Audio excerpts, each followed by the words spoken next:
Hi, folks. Rick Wedell here. I'm the Chief Investment Officer at RFG Advisory in Birmingham.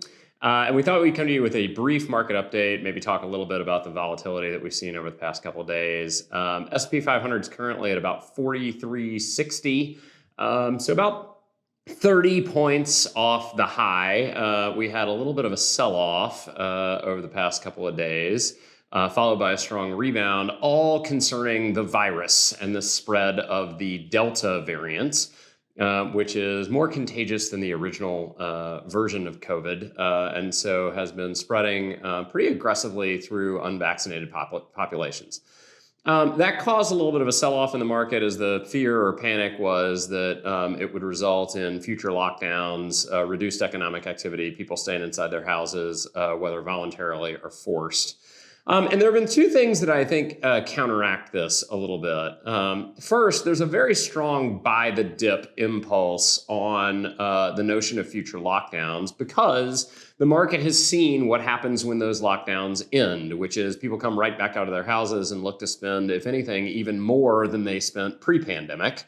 And so there's a little bit of a, well, if the market's going to sell off, 5, 10, 15% as a result of, additional lockdowns, I should really be buying that dip, because I know that eventually those lockdowns will end and we will get back to more of a normal market trading level. I think second, there is just a huge ethical dilemma.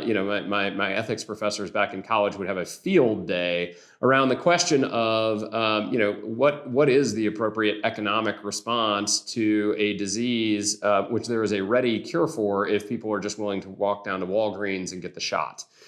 So should we actually re-lock down all of our communities to protect a population that could be vaccinated if they so chose? I don't have a dog in that particular fight, other than to say I think it's a very interesting ethical question.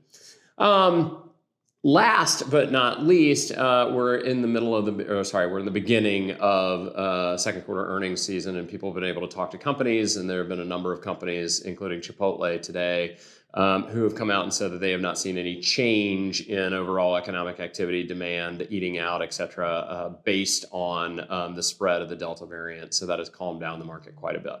So a little bit more volatility than we've seen in the most recent times, but I'd remind everybody that markets do tend to be volatile. That's why, most people don't own 100% equities. It's something that I'm not sort of overly concerned about on the long term. I would mention to everyone that if you used to have a Steadfast account, you now have a Bluemont account. We have changed the name of our internal investment platform to something that we can more easily trademark. So this is the last time that you will hear me use the phrase Steadfast in any one of these videos. It is Bluemont on a go-forward basis.